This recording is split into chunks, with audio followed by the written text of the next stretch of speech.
So,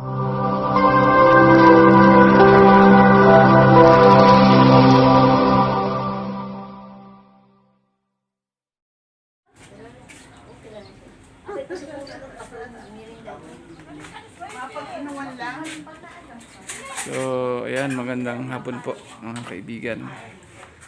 At nandito po ngayon ako dito sa aming pinaplano namin gawing church. So, ayan po, medyo maraming gamit siya, marami pang dapat ayusin, wiring, bubong, kasi butas-butas siya. So, plano namin pong lumipat dito sa biyaya ng Lord. Kailangan marami pang ayusin. Ayan, yung mga wiring po kasi, ayan o, kailangan mapaayos namin.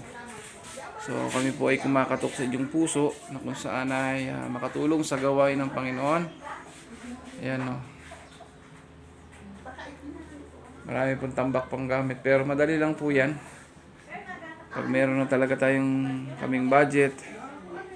Ayan, papaayos. So kasi para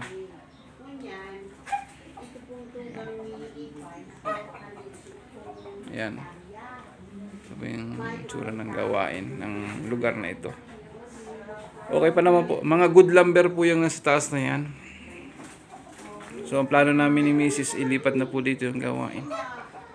Ayan.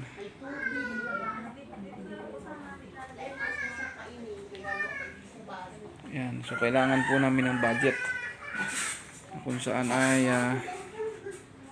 ayan, may mga kahoy na naman pong gagamitin na. Ayan, so yung tatrabaho na lang at iuupa natin. Siguro kailangan lang namin po ng isa o dalawang panday at budget para sa pagpapagawa po rito, para maging officially church talaga. Ayan, makita niyo po, kita ang langit oh. Sa biyaya ng Lord we pray na magkaroon tayo ng budget. Ayan, hindi na kailangan po namin ng magandang bahay. Ang kailangan po namin ay church, para may mapagtipunan po kami ng mga tao sa gawain ng Panginoon. Ayan. Sa tulong po ng mga kapatiran ay sila po ay nagsikap na ito ay makuha natin. Ayan, hindi ko lang po kung magkano ang ating iuupa dito pagdating na pa. Pero mahalaga mapayos natin. Sa kabila po niyan dito, yan po yung CR, may lababo. Ayan. Okay. So ayan mga kaibigan, mga kasama sa gawain ng Panginoon. Ayan, madali lang po itong alisin ito, ibang mga gamit dito. Mapalagyan natin ng bulkasil muna o kaya mapalitan yung mga bulok. Pero yung kahoy po niya, good lumber po yan. Yung mga wire lang ating ipapaayos. So okay, marami pong salamat. Okay. So ito po yung labas.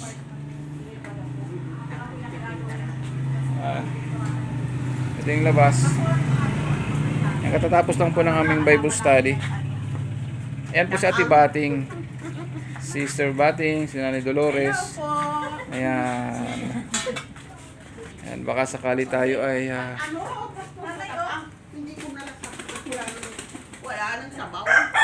okay. Pagpalain tayo ng Panginoon. Maraming salamat. Ayan, ito dito natin ilalagay ang God's Kingdom Mission Christian Church Diet. Ayan, officially dito na po tayo. Papaayos lang natin. Nalooban tayo ng Panginoon ng sponsor. Ayan, maraming salamat and God bless po.